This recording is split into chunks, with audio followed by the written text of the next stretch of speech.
நேயர்கள் அனைவருக்கும் வணக்கம்.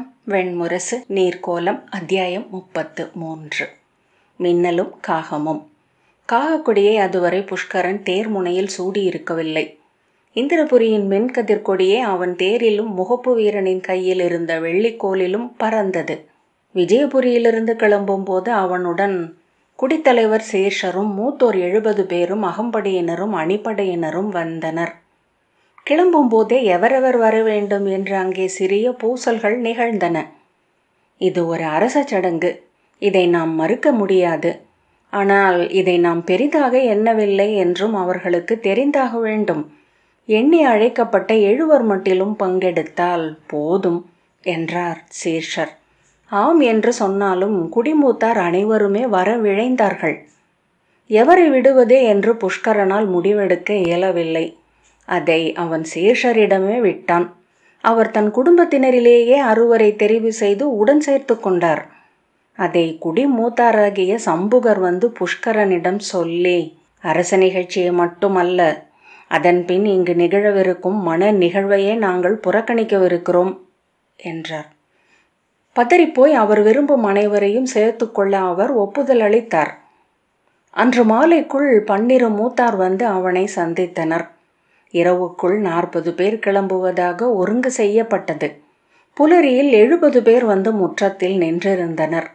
புலித்தோலும் கரடித்தோலும் போர்த்தி தலையில் குடிக்குறியான இறகுகளுடன் குடிமுத்திரை கொண்ட கோல்களை வலக்கையில் ஏந்தியபடி நின்றிருந்த காளகர்களை அவன் திகைப்புடன் நோக்கினான்.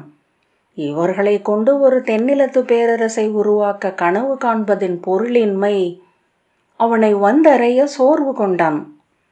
அவனுடைய சோர்வை உணராத சேஷர், நல்ல திரள், நாம் சென்று சேரும்போது இன்னமும் பெருகும், அவர்கள் அஞ்ச வேண்டும் என்றார். அவர்தான் திரள் தேவையில்லை என்று சொல்லியிருந்தார் என்பதையே மறந்துவிட்டிருந்தார். புறவியில் சென்ற கொடி வீரனையும் அறிவிப்பு முரசுமேடை அமைந்த தேரையும் தொடர்ந்து இசைச்சூதரும் அணிபரத்தையரும் சென்றனர். அதை தொடர்ந்து குடிமூத்தார் தேர்களிலும் வண்டிகளிலும் செல்ல அவனுடைய தேர் தொடர்ந்தது. அவனுடன் ஏறிக்கொண்ட சேஷர், நாம் விஜயபுரியை வென்றதும் முதலில் வெள்ளி காப்பிடப்பட்ட தேர் ஒன்றை செய்தாக வேண்டும். இந்த தேர் அரசர்களுக்குரியதல்ல. நம் குருதியை கையாளும் அந்த சத்திரிய பெண் வெள்ளித்தேரில் செல்கையில் நாம் இப்படி செல்வதே இழிவு என்றார். அவர் சற்று நேரம் பேசாமல் வந்தால் நன்று என்று புஷ்கரன் எண்ணினான். ஆனால் அனைத்தையும் தானே நிகழ்த்துவதாக சேஷர் எண்ணிக்கொண்டிருந்தார். தேரை அவ்வப்போது நிறுத்தி வீரர்களுக்கு ஆணைகளை பிறப்பித்தார். திரும்பி அவனிடம், நான் எப்போதும் கூர்நோக்குடன் இருப்பவன். இப்போது விஜயபுரியில் நாம் இல்லை. எதிரிகள் படை கொண்டு வந்தால் என்ன செய்வது என்றார்.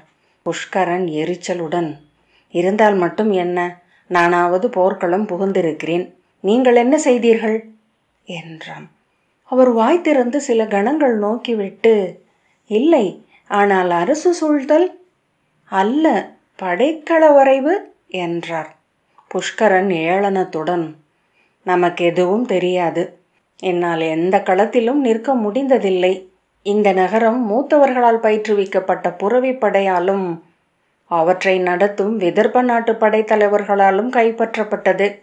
அவர்களால் ஆளப்படுகிறது இந்நிலம் என்றான். அவர் திகைத்து வாயை சில முறை அசைத்தார். பின்னர் நடுநடுங்கியபடி, என்ன சொல்கிறாய்? நீ எவர் என நினைத்தாய்? நான் உன் தாதனையே பார்த்தவன். அவர் காட்டில் அரக்கு தேடி சேர்த்து தலையில் எடுத்து கொண்டு சென்று சந்தையில் விற்கையில் கண்களால் கண்டு அருகே நின்றவன். இப்போது நீ இளவரசனாகி விடுவாயா என்று கூவினார். அனைத்து தோற்றங்களையும் களைந்து வெறும் கானகனாக மாறி நெஞ்சில் ஓங்கி அரைந்து கூச்சலிட்டார். மூடா, நான் உன்னை இளவரசன் என்று எண்ணுவது ஒரு சடங்காகத்தான். நீ என்னை சிறுமை செய்து பேசினால் கை கட்டி நிற்பேன் என எண்ணினாயா? அவருடைய வாயோரம் எச்சில் நுரைத்தது. உன் தந்தையின் ஆண்குறி சிறிதாக இருக்கையிலேயே பார்த்தவன் நான். என்னிடம் பேசும்போது சொல்ல எண்ணி பேசு. ஆமாம், என்னிடம் எண்ணி பேச வேண்டும் நீ. புஷ்கரன், அவருடைய குறியை பார்க்கையில் நீங்களும் அதே போலத்தான் சிறிய குறி கொண்டிருந்தீர்கள் என்றான். அவர் விம்மலுடன் ஏதோ சொல்ல வந்து சொல்லெழாமல் தவித்து, நிறுத்து தேரை நிறுத்து, நான் செல்கிறேன் என்றார். அவன் பேசாமல் நிற்க, நான் இல்லாமல் நீ இந்நகரத்தை ஆழ்வாயா? அதையும் பார்க்கிறேன். கேள் மகனே, நீ யார்? காட்டில் கல் பொறுக்கி அலைய வேண்டிய சிறுவன். ஒரு சத்திரிய பெண் உன்னை மணந்தால் நீ சத்திரியனாகி விடுவாயா? அவள் யார்? அவள் உண்மையான சத்திரிய பெண் அல்ல. உண்மையான சத்திரிய பெண் காட்டுக்குள்ளத்தானே மணப்பாளா? அவள் அன்னை சூதப்பெண். அவள் குருதி சூத குருதி. அவளுடன் சேர்ந்து நீயும் குதிரை சாணி அள்ளி கொட்டு போ என்று உடைந்த குரலில் இறைந்தார் புஷ்கரன். இறங்குவதாக இருந்தால் இறங்குங்கள் என்றான். அவர் இறங்கி கையில் இருந்த கோலை தூக்கி சூழ வந்த காளக குடிகளை நோக்கி கூச்சலிட்டார். என்னை சிறுமை செய்தான். காளக குடிகளை இழிவுற பேசினான். ஒரு சத்திரிய பெண் வந்ததும் குருதியை மறந்துவிட்டான். மூடன். அடே, அந்த சத்திரிய பெண் ஒருபோதும் உன் குழவியரை பெறமாட்டாள். அவளுக்கு வெண்குருதி அளிக்க அவள் குலத்தான் இருளில் வருவான். தூ! மூத்தவர் இருவர் அவரை வந்து அழைத்து சென்றனர். விடுங்கள் என்னை, நான் இவனுக்கு படைத்துணையாக வந்தவன். இந்த கீழ்மகனின் அன்னத்தை உண்டு வாழ வேண்டிய தேவையில்லை எனக்கு என்று அவர் திமிரினார். மறந்து விடுங்கள் மூத்தவரே, இதென்ன சிறிய பூசல், வாருங்கள் என்றார் ஒருவர். இன்கள் இருக்கிறது என அவர் செவியில் சொன்னார். அவர் விழிகள் மாறின. காட்டுப்பன்றி ஊனும் என்றார். என்னால் இதை தாங்கிக் கொள்ள முடியாது. என்னென்று நினைத்தான் என்னை? நான் காளக குடிகளின் முதற் தலைவன். இன்னமும் இந்த கோல் என் கைகளில்தான் உள்ளது என்றார். வருக, நாம் நாளை பேசுவோம் என்று அவர்கள் இழுத்து சென்றார்கள். அவர், இவனை என் மைந்தனைப் போல வளர்த்தேன். கோழை, இவன் செய்த அருஞ்செயல் என்ன? போருக்கு போன போதெல்லாம் புண்பட்டு விழுந்ததல்லாமல் இவன் தொடையில் பாய்ந்தது எவருடைய வேல் அறிவீரா? இவனே வைத்திருந்த வேல் அது. அதன் முனை மேல் தவறி விழுந்தான் திருமதியோன் என்றார். அவர்கள், போதும், அதை பிறகு பேசுவோம் என அவரை பொத்தி அப்பால் அழைத்துச் சென்றார்கள். புஷ்கரன் தன் முகத்தில் ஒரு புன்னகை இருப்பதை அதன் பின்னரே உணர்ந்தான். அவரை புண்படுத்தி எதை அடைந்தேன்? அவரை சிறுமை செய்வதனூடாக எதையோ நிகர் செய்கிறேன். அவ்வெண்ணம் மீண்டும் எரிச்சலை கிளப்ப அவன் முகம் மாறுபட்டது. என்னவென்றறியாத அந்த எரிச்சலுடனும் கசப்புடனும் தான் அப்பகலை கடந்தான். விஜயபுரியில் இருந்து இந்திரபுரிக்கு தேர்ச்சாலை போடப்பட்டிருந்தது. பல இடங்களில் சிற்றோடைகளுக்கு மேல் மரப்பாலங்கள் இருந்தன. 2 இடங்களில் பெருநதிகளுக்கு மேல் மிதக்கும் பாலங்கள் அமைக்கப்பட்டிருந்தன. நிஷதர்களின் புறவிகள் மட்டுமே அந்த அலைபாயும் பாலங்களில் நடக்க பயின்றிருந்தன. அவர்கள் இரவில் தங்கிய வழி மாளிகைக்கு அப்பால் படையினர் அமைத்த பாடி வீட்டில் கலிங்க இளவரசி மாலினி தேவியும் அவளுடன் வந்த நிஷத நாட்டு பெண்களும் தங்கியிருந்தனர். மாளிகையின் உப்பரிகையில் நின்றபடி அந்த கட்டடத்தை அவனால் பார்க்க முடிந்தது. அதை சூழ்ந்து நிஷத படை வீரர்கள் காவல் நின்றனர். அதன் முற்றத்தில் கலிங்க இளவரசியின் பட்டுத்திரை கொண்ட தேரும் அவள் தோழிகளின் தேர்களும் நின்றன. கலிங்கத்தின் செம்மக்கொடி பறந்து கொண்டிருந்தது. அவன் தன்னுள் உள்ள எரிச்சல் ஏன் என்று அப்போதுதான் உணர்ந்தான். அவள் ஓலையை ஏற்று கலிங்கத்திற்கு மாற்றொரு கொண்டு சென்று இரவில் கோட்டைக்குள் நுழைந்து அணித்தோட்டத்தின் கொடி மண்டபத்தில் அவளை கண்ட போதெல்லாம் அவன் நெஞ்சு எகிரி துடித்து கொண்டிருந்தது. சூதர்கள் பாடப்போகும் ஒரு பெரு நிகழ்வு. வாள் கொண்டு போரிட நேரிடலாம், குருதி வீழலாம், அவளை சிறை கொண்டு தேரில் மேலாடை பறக்க விரையலாம், அவர்கள் வேல்கள் ஏந்தி துரத்தி வரலாம், அம்புகள் அவர்களை கடந்து செல்லலாம். அவளை நேரில் கண்டதும் அவனுடைய பரபரப்பு அணைந்தது. அத்தனை எதிர்பார்த்திருந்தமையால் அவ்வெதிர்பார்ப்பு ஏமாற்றமும் நம்பிக்கையும் ஐயமும் அச்சமும் விழைவும் ஏக்கமும் என நாளுக்கு நாள் உச்ச உணர்வுகள் கொண்டு வளர்ந்தமையால் அவளும் வளர்ந்து பெரிதாகிவிட்டிருந்தாள். காவியங்களின் தலைவேறுக்குரிய அழகும் நிமிர்வும் கொண்டவள். எண்ணி எடுத்து ஏட்டில் பொறிக்கும்படி பேசுபவள். எதிர்வரும் எவரும் தலைவணங்கும் நடையினள். ஆனால் அவள் மிக எளிய தோற்றம் கொண்டிருந்தாள். சற்று ஒடுங்கி முன்வளைந்த தோள்களும் புடைத்த கழுத்தெலும்புகளும் முட்டுகளில் எலும்பு புடைத்த மெலிந்த கைகளும் கொண்ட உலர்ந்த மாநிற உடல். நீள்வட்ட முகத்தில் சிறிய விழிகள் நிலையற்று அலைந்தன. அனைத்தையும் ஐயத்துடன் நோக்குபவள் போல் இருந்தாள். அடுத்த கணம் கசப்புடன் எதையோ சொல்லப் போகிறவள் என தோன்றினாள். அவள் கன்னத்தில் இருந்த கரிய மறுவில் அவளுடைய முக நிகழ்வுகள் அனைத்தும் மையம் கொண்டன. பிற எதையும் நோக்க முடியவில்லை. அவள் தாழ்ந்த குரலில், நான் தான் இங்கே உங்களுக்காக காத்திருந்தேன். என் காவலர்கள்தான் உங்களை அழைத்து வந்தவர்கள் என்றாள். அவன் அக்குரலின் தாழ்ந்த ஓசையை வெறுத்தான். இரவின் இருளில் அவ்வாறுதான் பேசக்கூடும் என தோன்றினாலும் அக்குரல் அவனை சிறுமை செய்வதாக தோன்றியது. அவன், நான் எவரும் அறியாமல் வந்தேன் என்றான். என்ன சொல்ல வேண்டும்? காவியங்களில் என்ன சொல்லிக் கொள்வார்கள்? நீங்கள் எதையும் அஞ்ச வேண்டியதில்லை.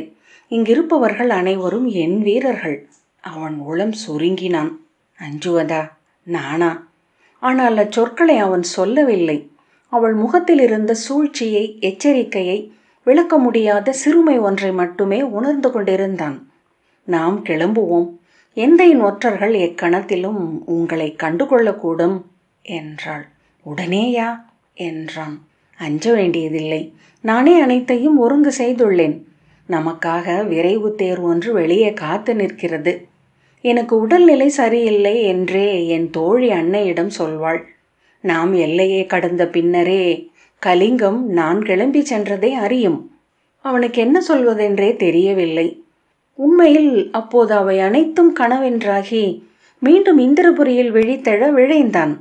நேராக விஜயபுரிக்கே செல்வோம். நம்மை இணைய விடாது தடுக்க விழைபவர் கலிங்கத்திலும் இந்திரபுரியிலும் உள்ளனர். அவர்களை வெல்வோம் என்றாள். நன்று என்று அவன் சொன்னான். அவள் ரிஷபரே என்று அழைக்க அருகே புதருக்குள் இருந்து இளைய கலிங்க வீரன் ஒருவன் வந்து தலை வணங்கினான். கிளம்புவோம், அனைத்தும் சித்தமாக உள்ளன அல்லவா? அவன் தலை வணங்கி, ஆணைப்படியே இளவரசி என்றான். ரிஷபர் என் ஆணையை தலை சூடிய ஒற்றர் என்றாள்.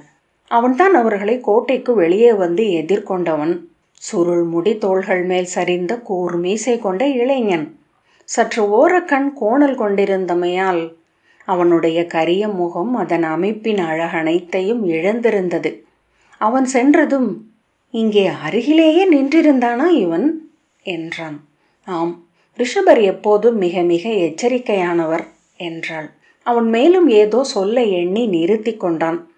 அவர்களை ரிஷபன் புதர்களினூடாக அழைத்துச் சென்றான். தெற்கு சிறுவாயில் வழியாக மயானங்களுக்குள் சென்று அப்பால் இருந்த குறுங்காட்டுக்குள் நுழைந்தனர். உள்ளே அவர்களுக்கான விரைவு தேரும் புறவிகளும் நின்றிருந்தன. அவன் அவளுடன் தேரில் ஏறி கொண்டதும் அவனுடன் வந்தவர்கள் புறவிகளில் ஏறி கொண்டனர். பெருநடை போதும், குளம்போசை எழலாகாது என்றான் ரிஷபன். அவர்களை அவனே வழிநடத்தி அழைத்துச் சென்றான். இருளிலேயே அவர்கள் மையச்சாலையை அடைந்தனர். வழியில் எதிர்கொண்ட வணிக குழுக்கள் எதிரீடு தவிர்த்து அவர்களுக்கு இடைவிட்டன. விடிகையில் அவர்கள் ஒரு குறுங்காட்டுக்குள் நுழைந்து ஓய்வு கொண்டார்கள். பின்னர் காடு வழியாகவே சென்று மாலையில் பிரிதொரு காட்டில் தங்கினர். மறுநாள் காலையில் கலிங்க எல்லையை கடந்து விஜயபுரியின் எல்லைக்குள் நுழைந்தனர். பெரும்பாலான பொழுதுகளில் மாலினி அவனிடம் ஏதும் பேசாமல் பாதையையே பார்த்து கொண்டிருந்தாள். ரிஷபனை அழைத்துச் சென்று தனியாக நின்று ஆணைகளை பிறப்பித்தாள். அவளிடம் அச்சமில்லை என்பதை அவன் கண்டான். அவர்கள் துரத்தி வரமாட்டார்கள் என அறிந்திருக்கிறாளா? அவளிடம் அதை பற்றி கேட்க முடியாது என்று தோன்றியது. அவள் பேசும்போது அவன் மறுசொல் எடுக்கக்கூடும் என்று எதிர்பாராதவளாக தோன்றினாள்.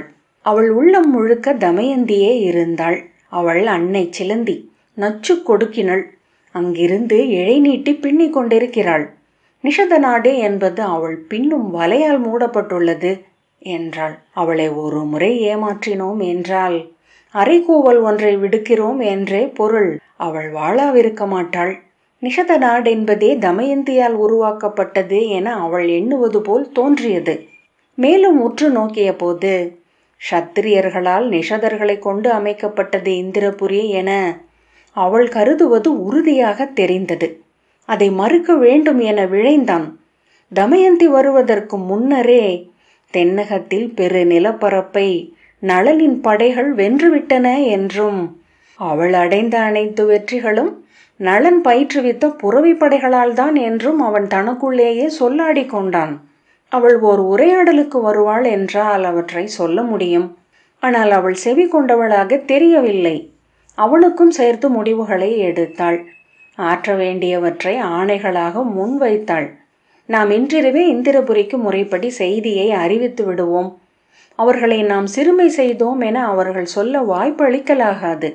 ஆனால் உங்கள் குடிகள் அவர்கள் உங்களை சிறுமை செய்தார்கள் என்பதை அறிய வேண்டும். தொல்குடிகள் அவர்களுக்கு உரிய மதிப்பு கிடைக்கிறதா என்பதையே எப்போதும் கண்காணித்து கொண்டிருப்பார்கள்.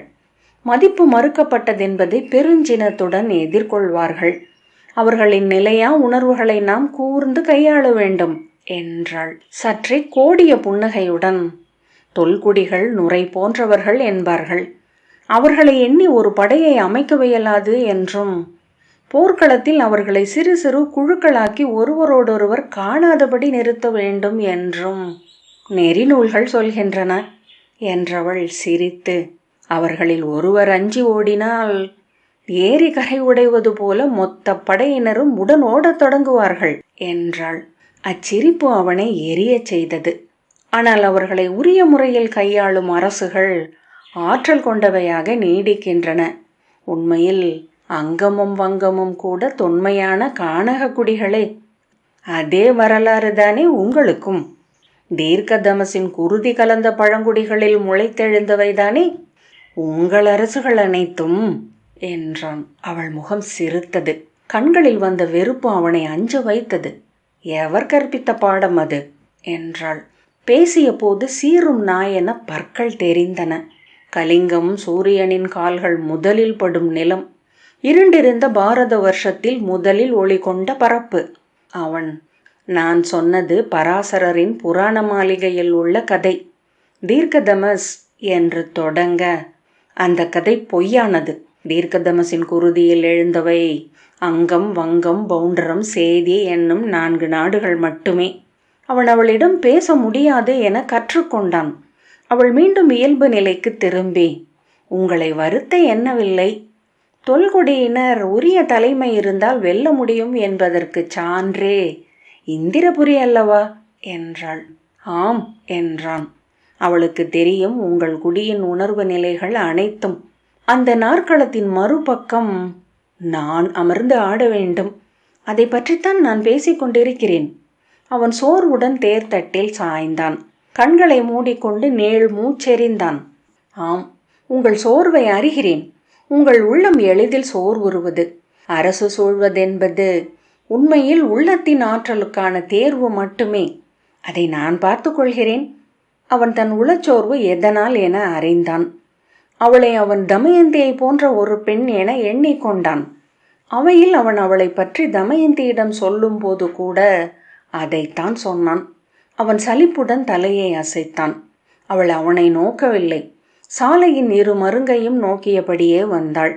விஜயபுரியை அடைந்ததும் அதன் கோட்டையை ஏறிட்டு நோக்கியபடி, மிகச் சிறிய கோட்டை, எதிரிகளின் தாக்குதலை 1 வாரம் கூட தாங்கி நிற்காது என்றாள். பெரிய போர்த்திறனர் என தன்னை காட்டுகிறாள் என்று அவன் கசப்புடன் எண்ணிக்கொண்டான். உன் நகரம் எதிர்கொண்ட போர்கள் என்னென்ன? உன் தந்தை எந்த போரில் வாளேந்தினார் என்று கேட்க எண்ணி நாவசையாமல் நின்றான். ஆம், நாம் இந்நகர் வரை எதிரிகளை வரவிடப் போவதில்லை. ஆயினும் அனைத்துக்கும் சித்தமாக இருக்க வேண்டும் அல்லவா? சரி, இதை எடுத்து கட்டிவிடுவோம் என்றாள். நகருக்குள் நுழைந்ததும் அவர்களை காலக குடிகள் மலரள்ளி வீசியும் வாழ்த்து கூச்சல் எழுப்பியும் வரவேற்றனர். தலைப்பாகைகளை அவிழ்த்து வானில் சுழற்றி வீசினர். வீரர்கள் தேரின் பின்னால் கூவியபடி ஓடி வந்தனர். வாழ்த்துரைப்பது நன்று, ஆனால் அது கட்டற்றதாக இருக்கக்கூடாது. வாழ்த்தொலிகளை முன்னரே நாம் அளிக்க வேண்டும். அதை மட்டுமே அவர்கள் கூவ வேண்டும். இன்னும் இவர்களை பயிற்றுவிக்க வேண்டி இருக்கிறது என்றாள். அவள் அரண்மனையை பற்றி என்ன சொல்வாள் என அவன் எண்ணினானோ அதையே சொன்னாள். இதுவா அரண்மனை? காவலர் கோட்டம் போல் இருக்கிறதே. அவன் புன்னகையுடன், காவலர் கோட்டமேதான் என்றான். அவளுக்கு அவன் புன்னகை புரியவில்லை. முதல் முறையாக அவள் அதை பார்ப்பதனால் குழப்பம் கொண்டு விழி விலக்கி கொண்டாள். இடித்து கட்டுவோம் என்றான். அவன் தன்னை ஏளனம் செய்கிறானா என அவள் ஓர விழிகளால் நோக்கினாள். காலையில் கிளம்பும்போது சேஷர் வந்து அவனிடம் முந்தைய நாள் நடந்த எதையுமே நினையாதவர் போல பேசலானார்.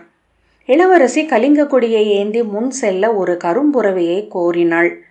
கலிங்க வீரன் ஒருவன் அக்கொடியுடன் முன்னால் செல்வான் என்றேன். அவன், யார், ரிஷபனா என்றான். அவர் விழிகளுள் ஒரு ஒளி அசைந்து மறைந்தது. அல்ல, அவன் இளவரசியின் படைத்தலைவன் அல்லவா? சத்திரிய குருதி கொண்டவர்கள் கொடியேந்தி செல்ல மாட்டார்கள். அதற்கு கலிங்க வீரன் ஒருவனை தெரிவு செய்திருக்கிறாள் என்றார். உயரமானவன். அத்தனை உயரமானவர்கள் நம் குடியில் இல்லை. அதனால் என்ன என்று அவன் கேட்டான். தெரியாமல் பேசுகிறீர்கள் இளவரசே. நான் பார்த்து கொள்கிறேன், என்னிடம் விடுங்கள் என்றார் அவர். புஷ்கரன் மேலும் ஏதோ பேசத் தொடங்க, நானே இதை கையாள்கிறேன், இது மிகவும் நுட்பமானது என்றார். மேலும் பேச அஞ்சி தலை திருப்பிக் கொண்டான் புஷ்கரன். அவர் கண்களில் தெரிந்த அந்த ஒளி அவனை அச்சுறுத்தியது. அறிவற்ற முதியவர் என்று தோன்றினாலும் சிலவற்றை அந்த அறிவின்மையின் கூர்மையாலேயே உணர்ந்து கொள்கிறார். உள்ளே நுழைந்து தீண்டும் நாகம் எது என்று. அவர் முந்தைய நாள் சொன்ன சொற்றொடர் ஒன்றை சென்றடைந்து அஞ்சி பின்னடைந்தது அவன் நினைவு. அவர்கள் அன்று மாலை சுகிர்தபாகம் என்னும் காவலூரை சென்றடைந்தனர். அங்கே அவர்களை எதிர்பார்த்து காலககுடிகள் தங்கள் குடிமுத்திரை கொண்ட தோல் பட்டங்களை ஏந்தி வந்து தங்கியிருந்தார்கள். காவலர் தலைவன் அவர்களை எதிர்கொண்டு அழைத்துச் சென்று அவனுடைய மாளிகையில் தங்கச் செய்தான். காலககுடிகள் அவனுக்கு பரிசில்கள் அளித்து உவகை கொண்டாடினர். நாம் முடிசூடும் நாள் அணுகுகிறது என்றன தெய்வங்கள். நேற்று கூட எங்கள் பூசகரில் காகதேவர் எழுந்தருளி நற்சொல் உரைத்தார் என்றாள் விழுதுகளாக சடை தொங்கிய மூதாட்டி ஒருத்தி. நம் குலம் பெருகி இம்மண்ணை ஆளும், ஐயமே இல்லை, அது தெய்வ சொல் என்றார் மூத்தார் ஒருவர். வணிகர் தலைவரின் பெரிய இல்லத்தில் மாலினி தேவி தங்கினாள். அங்கே அவளுக்கு மஞ்சமும் நீராட்டறையும் உகந்ததாக இல்லை என்று காவலன் வந்து சொன்னான். வணிகர் தலைவரின் மனைவியை அதன் பொருட்டு அவள் கடுஞ்சொல் சொன்னாள் என்றான் காவலன். அருகே நின்றிருந்த சீர்ஷர், அவள் இளவரசி அல்ல, இளவரசியர் இத்தனை சிறுமை கொள்வதில்லை என்றார். புஷ்கரன் அவரை திரும்பியே பார்க்கவில்லை. அவன் கேட்க வேண்டும் என்று, அவளை இப்போதே நாம் உரிய இடத்தில் வைத்தாக வேண்டும். காளகக்குடியின் நெறிகளை அவள் அறிய வேண்டும். காளகக்குடி இப்புவியின் முதல் குடி, நாளை உலகாளவிருப்பது. அதை அறியாமல் எங்கள் குடியின் முத்திரை கொண்ட தாலியை அவள் அணியக்கூடாது என்றார் சீர்ஷர். என்ன நடந்தது என அவன் எரிச்சலுடன் கேட்டான். அவள் என் அரசி அல்ல, அவள் ஆணையை ஏற்கும் இடத்திலும் நான் இல்லை என்றார் சீர்ஷர். அவள் உங்களிடம் ஆணையிட்டாளா? ஆணையிட்டால் அவள் நாவை பிழுதெடுப்பேன். என் ஆணையை அவள் மதிக்கவில்லை. மதிக்க வேண்டும் என அவளிடம் சொல் புஷ்கரன். நான் இப்போது எச்சொல்லும் உரைக்கும் நிலையில் இல்லை என்றான். அதுதான் இடர். நீ அவளுக்கு அடிமையாகிவிட்டாய். அவள் காலடியை தலை சூடுகிறாய். அவள் காளகக்குடியின் தலைமேல் கால் வைத்து அமர விரும்புகிறாள் என்றார் சீர்ஷர். மறுநாள் அவர்கள் கிளம்பும் போதுதான் காளகக்குடிகளின் பல குழுக்கள் வந்து அவர்களுடன் இணைந்து கொண்டன. செல்ல செல்ல அப்பெருக்கு வளர்ந்தபடியே சென்றது. அவர்கள் இந்திரபுரியின் எல்லையை அடைந்த போது இரு முனைகளும் ஒன்றையொன்று பார்க்க முடியாதபடி அது நீண்டு கிடந்தது. தேர்தட்டில் நின்று அவன் நோக்கிய போது அதுவரை இருந்த சோர்வு அகன்று உள்ளம் உவகையில் எழுந்தது.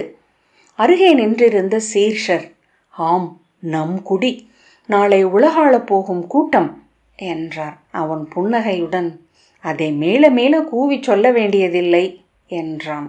அதை தெய்வங்கள் சொல்லிவிட்டன, தெரியுமல்லவா என்றார் சீர்ஷர். நாளை நாம் நகர் நுழையும் போது பார்ப்பீர்கள் இளவரசே. காளகக்குடி மட்டுமல்ல, சபரர்களும் மூஷிகர்களும் சுவணர்களும் பாரவர்களும் பரதர்களும் என நிஷாத குடிகள் அனைத்தும் திரண்டு வந்து அவர்களின் மெய்யான அரசர் எவர் என அறை கூவுவதை கேட்பீர்கள். நாளை அனைத்தும் முடிவாகிவிடும். அவன் இனிய சலிப்புடன், பேசாமல் இருங்கள் மூத்தவரே என்றான். நாம் இன்று வெளியே தங்கும்படி ஒழுங்கு செய்திருக்கிறார்கள். நாளை முதற் புலரியில் நகர் நுழைகிறோம். அதுவும் நன்றே. பயண களைப்புடன் நுழையக்கூடாது. எழுகதிர் போல நகர்மேல் தோன்ற வேண்டும் என்றார். இன்றிரவு எனக்கு துயில் இல்லை. ஆக வேண்டிய பணிகள் பல உள்ளன. அன்றிரவு முழுக்க அவன் பாடி வீட்டுக்கு வெளியே பெருமழை சூழ்ந்தது போல காளக குடிகளின் ஓசையை கேட்டுக்கொண்டிருந்தான். நெடுநேரம் துயில் மறந்து புரண்டு புரண்டு படுத்த பின் விழி மயங்கினான். அக்கனவில் அவன் அருகே காளை முகத்துடன் பேருருவம் ஒன்று அமர்ந்திருந்தது. காளை விழிகள் அவனை நோக்கின. அவ்விழிகளிலேயே அது சொல்வதை அவன் கேட்டான். அவன் ஆம் ஆம் ஆம் என்றான். விழித்து கொண்ட போது வெளியே ஓசை அதே போல ஒலித்து கொண்டிருந்தது. ஆகவே துயிலவே இல்லை என எண்ணிக்கொண்டான். ஆனால் அவன் உடலசைவை கண்ட காவலன் வந்து தலைவணங்கி, விடிவெள்ளி தோன்றிவிட்டது இளவரசே என்றான். அவன் எழுந்து அமர்ந்த போது நெஞ்சு அச்சம் கொண்டது போல அடித்து கொண்டிருந்ததை உணர்ந்தான்.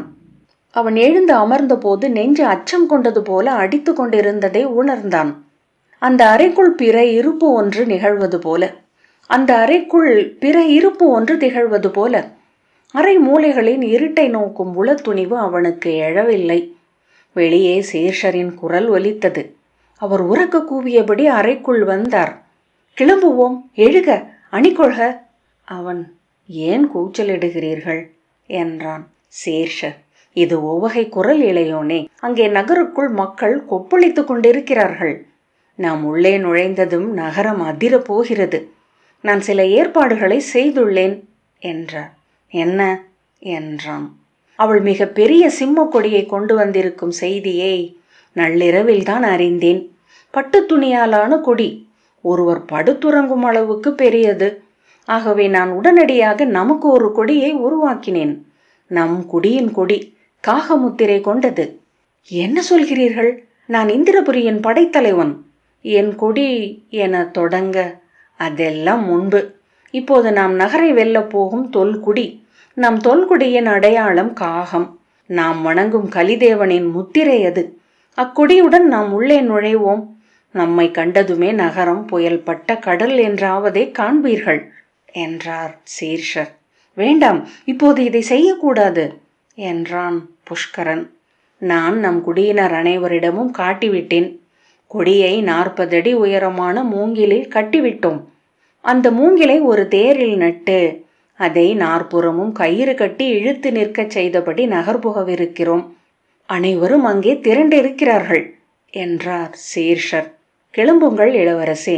வரலாறு வந்து வாயிலில் முட்டி அழைக்கிறது. ஆண்மை இருந்தால் அதை எதிர்கொள்க, அறிக. மாமன்னர்கள் இவ்வாறு தங்களை வந்து ஏற்றி கொண்ட பேரலைகளின் மேல் துணிந்து அமர்ந்திருந்தவர்கள் மட்டும்தான். நீர்க்கோளம் 33வது அத்தியாயம் இத்துடன் நிறைவு பெற்றது. நன்றி.